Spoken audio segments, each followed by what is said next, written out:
Hello and welcome. This is a demo for Dungeon Siege 3. I'm doing some gameplay footage just as I was playing through it, so just to give you an idea. It's only a couple of classes in the demo, the Guardian and the Archon, but it gives you a pretty decent idea of what the melee kind of stuff's about and what the caster stuff's about in general.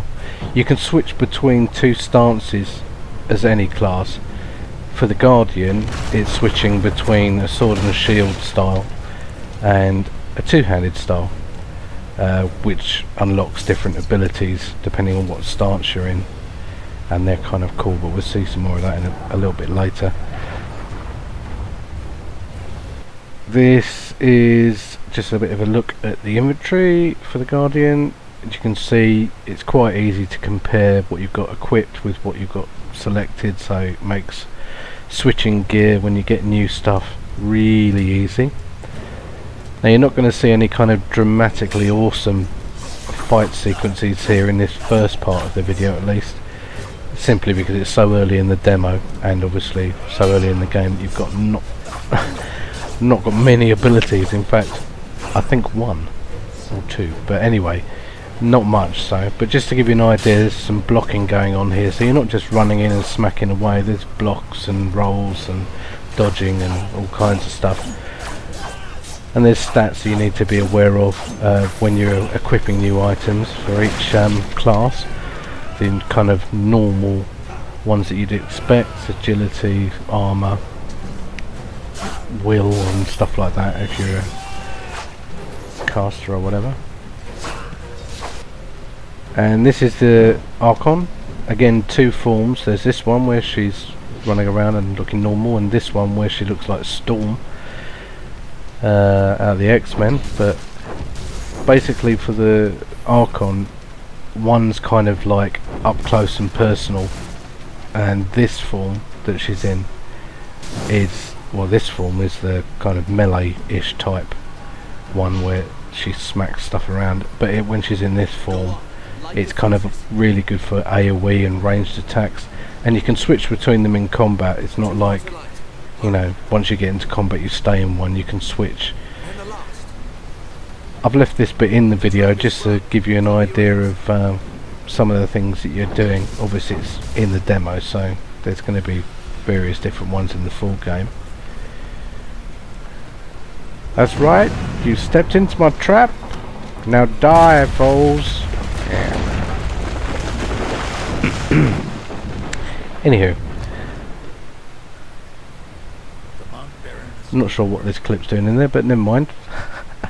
Anyway, again, another look at the inventory. Obviously different stats for different classes, as you'd expect. Gives a really nice plus and minus thing in the central column there, so you can see very, very clearly what stats are going up or down or whatever, or they're staying the same. These are the skills and abilities. Obviously it's different for the Guardian and, you know, the other classes, but it gives you an idea that there's plenty of customization involved, and this is where the quest bit is as well. It's all kind of controlled within your character pane anyway, so nice and simple to navigate to. Now I've got some clips that are kind of zoomed out like that, like this, just to kind of give an idea of scale and things like that, but there's some other stuff that's a bit closer in a little while. So back with the Guardian now, and just to give you a little bit of a look at some of the other mobs. It's not all humans you're fighting in the demo, and obviously it's going to be a much more varied in the full game, but some nasty spiders that require some ownage. I have obliged.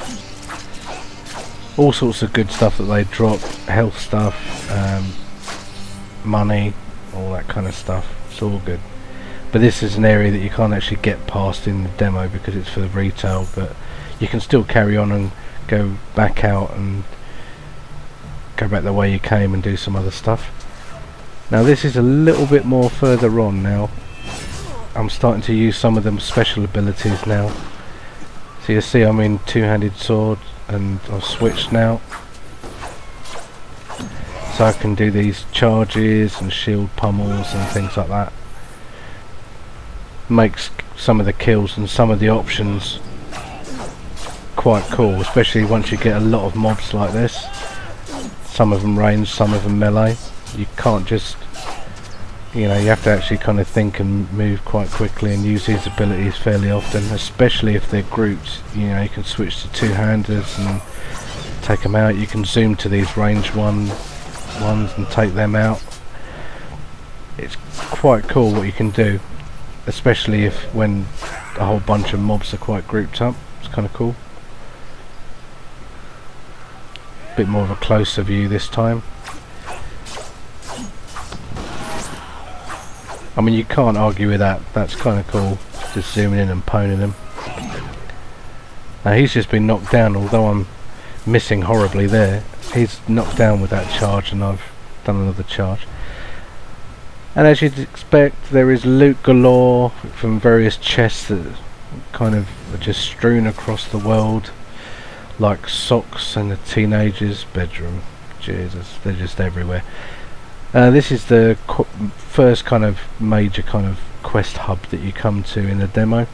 I'm not sure if it's the first one in the full game, but just to give you an idea of some of the environments, they're kind of nice, as you'd expect.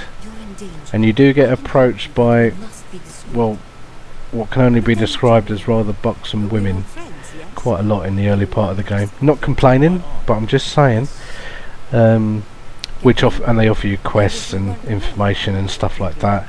And you can talk to most of the people here. There's a vendor there that you can sell stuff to and buy stuff from, and you know, the usual. Here's a quest giver here. I mean, it's so subtle, isn't it, with a gigantic exclamation mark above his head. Now we're back with the Archon, and I'm just showing you another ability, two abilities here. One is the pet that I've just summoned there, that's doing a bit of a tanking job for me effectively on these mobs.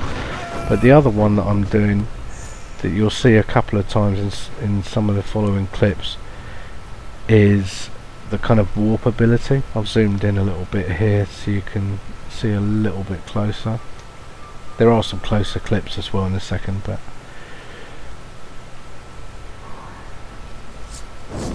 now you can see I've got an AoE ability there that I put down, a big flame patch, but I'm also using a warp ability that allows me to warp away. Now I'm getting hit quite a lot, as you can see from my health bar, but I can kind of keep kiting them through my AoE patches, and they don't just kind of keep following you. As you can see, he's reset now, so I can take out some of his mates, and his health's not gone back up to 100%, so I can regain a little bit. Here he comes again. Walk away a bit, get a bit of distance, get my flame patch down. Well, I would have brought him through it, but he decided to reset again. Get my pet up again. You don't obviously have to do it like this, but you know, if you're having trouble with some of the bosses, or whether it's in the demo or in the full game, there's a couple of little tricks that you can use to kind of keep the action going, and I kind of like that. Bit of a close-up view of some of the AoE abilities now, and there's my pet again there.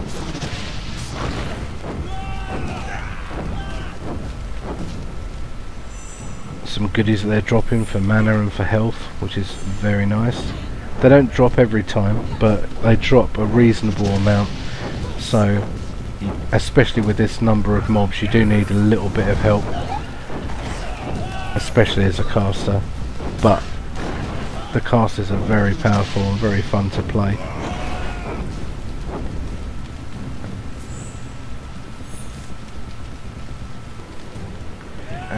And here we are now. This is in her other form, the one that's kind of more melee based, and as you can see, she's smacking them with her stick.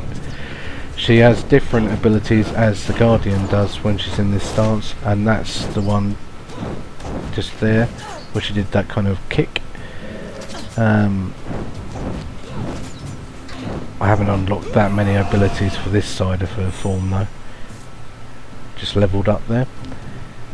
And obviously when you level up, you would, as you know, the obvious happens.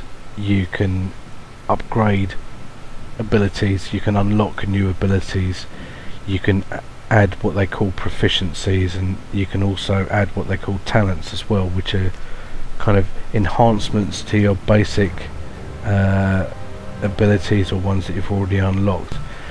Quite nice little features there, so you can do a bit of customization, which is kind of cool. Bit of a close-up view of some other stuff here to do with the AoE. You see I'm using Warp, my AoE, quite a lot, and they get pwned fairly easily, but you kind of need to play around with it a little bit. Now my pet's off kind of tanking those range ones, and I can just take them out at range. Don't have to use any of my AoE abilities for those. Yet another buxom woman. It's been a whole 5 minutes since the last one. Good lord. Hello, I'll do anything you ask me to. Anywho, this is a boss fight now in the demo. The last kind of one that you come to. And I've left a couple of bits in here intentionally. Now I've just died there. And when you click continue, you're back up again in the same place. So you can carry on, and there's a couple of nice little bits that are like that. It kind of keeps the action moving along, because there are some decent quests and that kind of stuff, and there's various things to do, and it's kind of nice to be able to kind of keep going rather than have to go back maybe 10 minutes to the last save spot.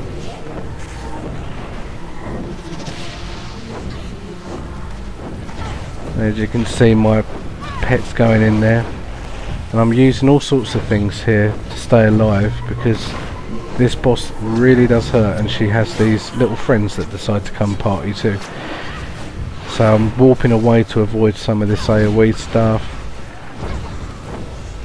There's some things I'm not sure that you can avoid, but the only thing that I would say that I found with this is that I kind of wanted to be able to use more abilities more of the time. I tend to have to use my fireball quite a lot, which is a little bit disappointing, but then it's so early in the game. You have obviously not got reasonable amount of will and, you know, health and mana regen, and only a couple of things unlocked. But you can see I'm close to dying here, but you know, I get my fire up, and I've got some abilities that help heal me and get my mana back, so it's not too bad. I actually found this fight quite fun. The loot works the same kind of way as a lot of other games. Color, you know, it's color coded, so the rarer it is, the different color it will be. And you see I get a kind of an orange staff here, which is very, very nice. It's a shame I didn't get much of the demo left to actually try it out, but now this is just single player. Obviously I think you can play it with other people, but I've now got a companion, and companions are good in a few ways for obvious reasons, and you're about to see one of them.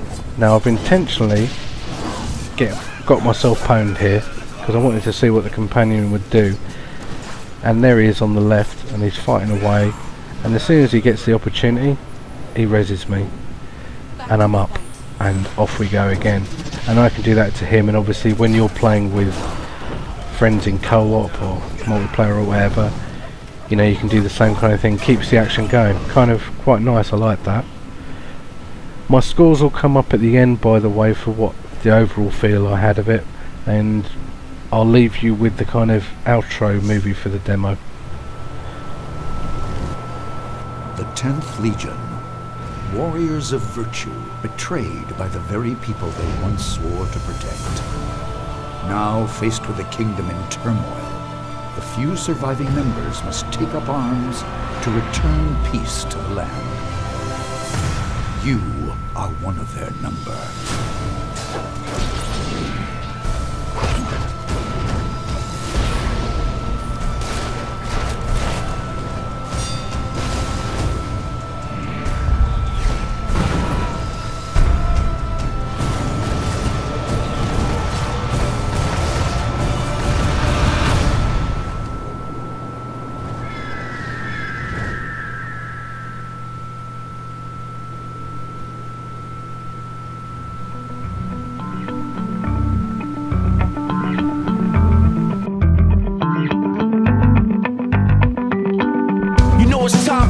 step it up another level now, cause we finished warming up. So we rise up, elevate to maintain, fill up with octane and fan the flame. We regain all the names the enemy took away, and like a green beret we will lead the way into battles. We'll have